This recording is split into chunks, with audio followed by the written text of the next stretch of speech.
Welcome, everybody, both in the room and online to 6 p.m. Soul Center Dharma Recovery Meeting in Spokane, Washington. I'm grateful to be here this evening. Had a really great day in Spokane. The weather was in the mid 70s, and first day we've had like that, and it was really nice. Um, I was contemplating, and I was thinking, we have waywardness and practice. And I was thinking I have an extreme example of that in my life. So I went to uh Sesshin more than once, this 5 day retreat. It starts one or Tuesday night and ends Sunday afternoon. So really the only day you're not there is Monday if you go to the whole thing. And I'd went to it a few times. And as a compulsive eater and a practicing alcoholic, I would always have this because I meditated drunk and using, but I'd always have this fear. Like I wasn't going to sneak stuff in. I had not been to that point yet, right? But it's sashimi. They don't even have sugar. They don't have meat. Um, Definitely no alcohol. So I get there Tuesday night and I feel the cravings and I meditate and I recognize them. And I go Wednesday and I feel the cravings and recognize them. And I go Thursday and same thing, I'm 3 days and I've not used in 3 days. And it was because I was in a community of practicing skillful people, right? But I get to Sunday and it's getting Sunday morning. So, am I thinking when I get home, oh, I'm going to plant some flowers and talk to my wife and pet the pets and just have a nice, wholesome time? I'm like, no, I'm going to eat something greasy, meaty, and I'm going to drink a whole bunch of alcohol because I still was caught up in that craving, even with all that meditation, even with all that skillfulness. And my life was much better with that skillfulness, even though I was using, but the using really did subtract from what I could do. Um, it made it so I did not live as skillfully. So I remember that. And I did sashimi, I think 3 times. The third time I did it, I'd quit drinking. It was much easier. But the first 2 times I had not. And I also remember going to like some Buddhist meditations inebriated and also practicing meditation inebriated because it was my time to meditate, but I'd had some alcohol in my body. Um, and I can look at my whole life when I look at wayward living for me. As a child, I'd come home and I would eat one or two peanut butter jelly sandwiches were a common thing I'd eat. There are other things too. Right the minute I walked in the door as a compulsive eater. And as I progressed into alcoholism, my main focus became getting my bottle of wine in before my wife got home. So she wouldn't know how much I was drinking, right? If I have a glass with dinner, it's one thing, but if I have a whole bottle, that's pretty noticeable.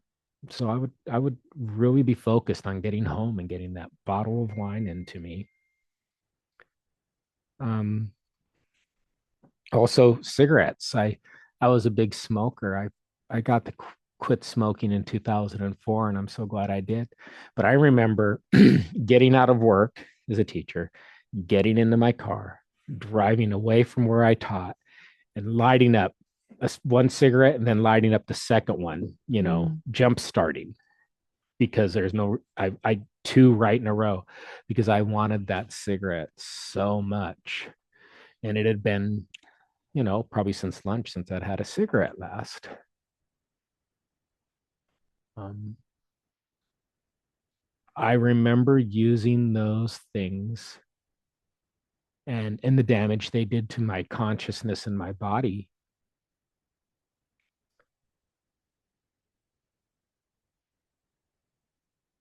And as a Buddhist, I also remember being judgmental about folks who would use meditation to, um, both in my using days and afterwards for a long time, go, I do this to cope and to relax and to take care of anxiety and stress. And I go, that's not the only purpose of meditation. And I'd be judgmental. There's more to meditation than that.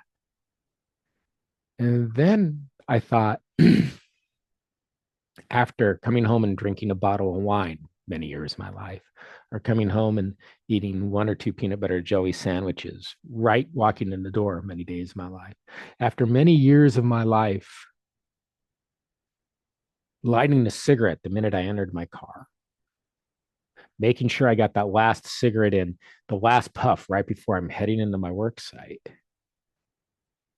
And I'm feeling like it's a bad idea to have one of the main uses for meditation to deal with anxiety, to deal with stress, and to calm me down. Because that's something I most definitely could use in my life, is what I'm hearing. I'm hearing that I do get anxious. I do get um, stressed. I do get upset. I do need a space for calm when I come home. And one of the most skillful things I can do for that is to chant or meditate. So I decided I was wrong and I was being a snob. And I'm not saying that to insult myself. It just was, a very kind of elite way of thinking. Thinking of meditation as not being an appropriate way of dealing with stress. It's the best way. And I will say it is for more than that.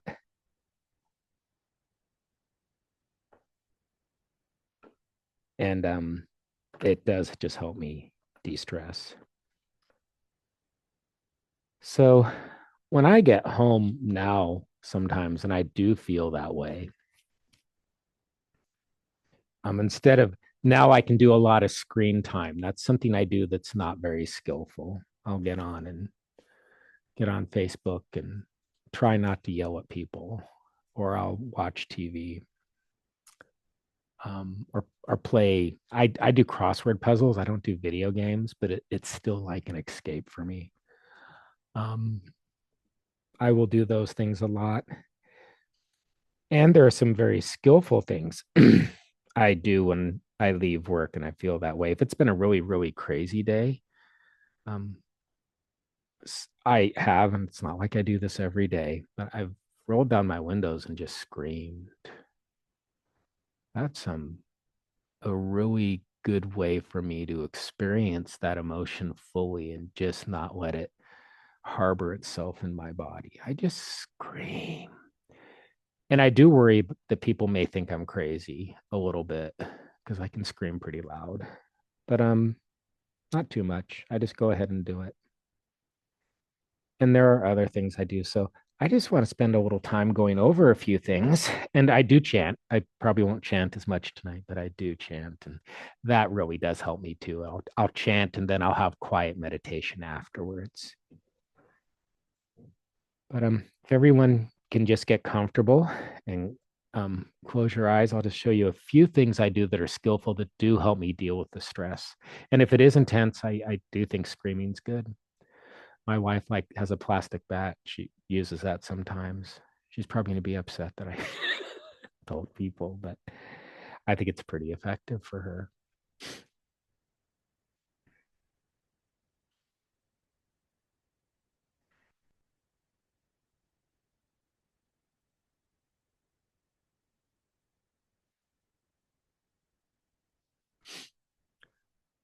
One of my favorite things to do, if I'm lying down or sitting and I just feel really tense in my body, like I can feel certain areas are achy with tension and anxiety. I just like to just scrunch up every muscle in my body and hold it for 5 seconds as hard as I can. and my body will just be shaking. I do it so much. And while I'm doing that, I'm usually holding my breath. So I do make sure to get a good breath in. So I'm going to give us a cue to take a good breath in and then do that. And then I will count. And then you can just release all the air out. And if you like to, you can release all that air with a noise. So breathe in deep. Now scrunch every muscle in your body. Just tighten your whole body. 1, 2, 3, 4, 5, and go.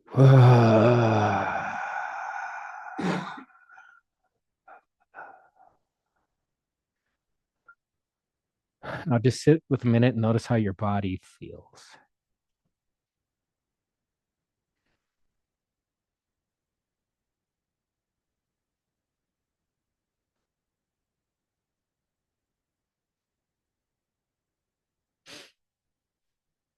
And I can do this as often as I need to do it. So I don't just have to tense my body once, I can tense it 5 times.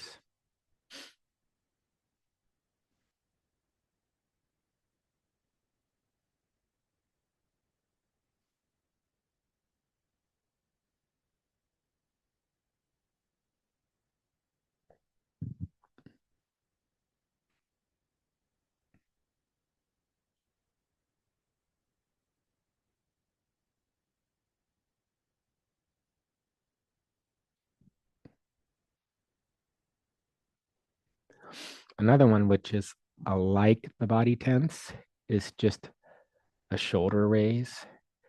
It's where you just raise your shoulders up to your ears as close as possible and just really tense up your back and shoulders and try to push your shoulders into your ears. And you can hold this one for longer. So we'll hold this for 10. 1, 2, 3,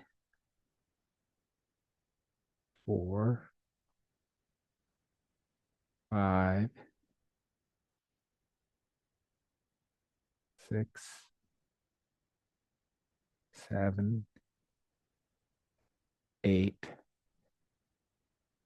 9, 10. And then just release.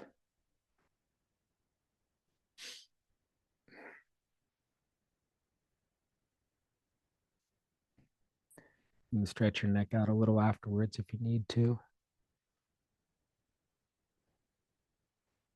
My neck sounds a little extra crunchy after I do that.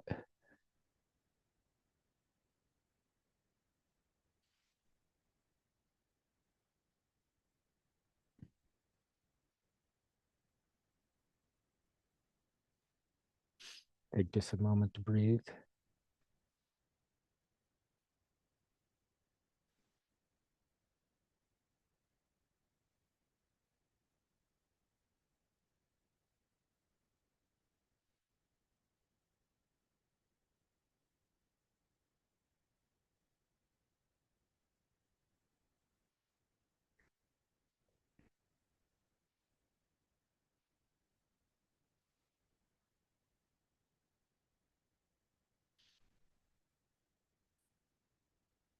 Has anyone in here heard of the cow face pose?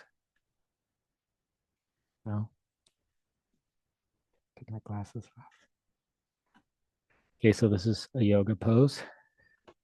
What's it called again, John? The cow face pose. So just you can imitate me, and if you feel the need to laugh, just go ahead and laugh because that's great too. And this is really what it looks like. It looks like a joke, but it's not. It really stretches your face out, and it also can help. Like if I feel a little headachy or just really tense in my jaw, I can get that way. So this is the cow face pose.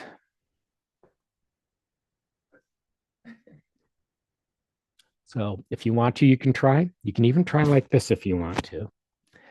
But I'm going to do that. I'm going to hold for 5.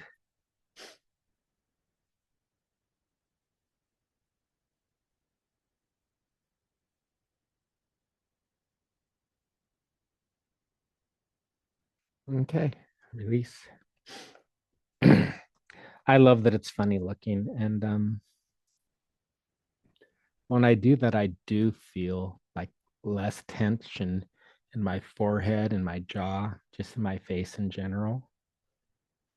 I think I spent a lot of day going through the day showing faces that are skillful, but they may not always be necessarily with what I'm feeling at that moment. And I do express my emotions, but I express them appropriately. The cow face pose allows me to be inappropriately relaxing for a second. Um,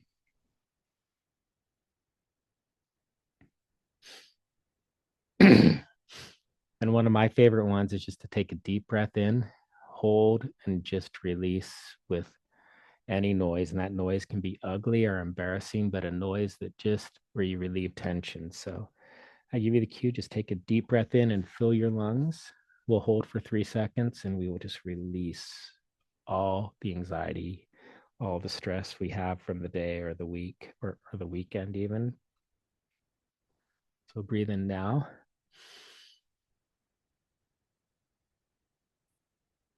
Hold. 1, 2, 3. Go. And again, you don't have to do this. Do what you feel comfortable with. The noise does help me just let it out. So I'll do one more. Breathe in.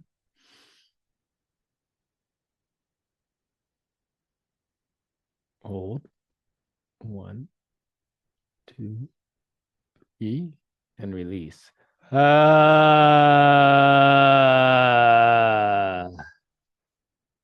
Just take a moment to notice how you feel. See if that works for you at all. And if it doesn't, that's fine too.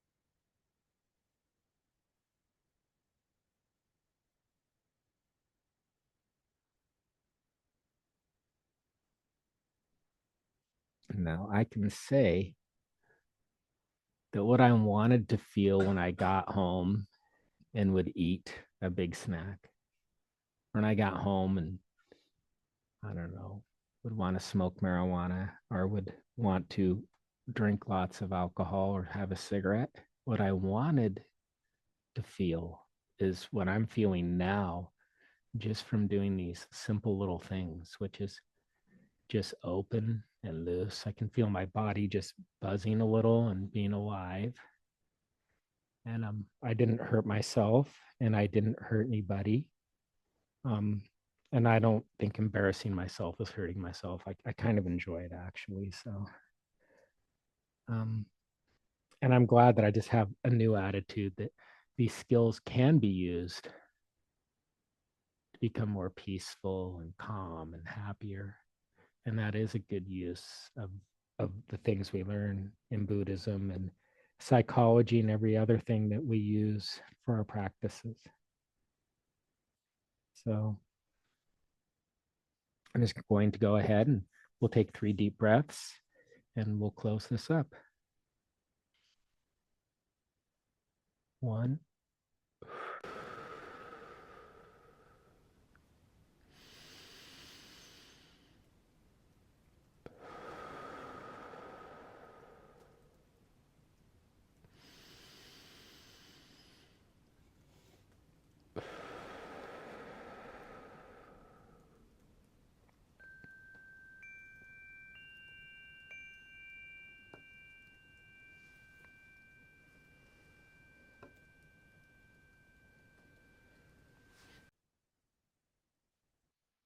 May we be happy and peaceful. May we be healthy and strong. May we be safe and protected. May we live with ease. Namaste. Namaste.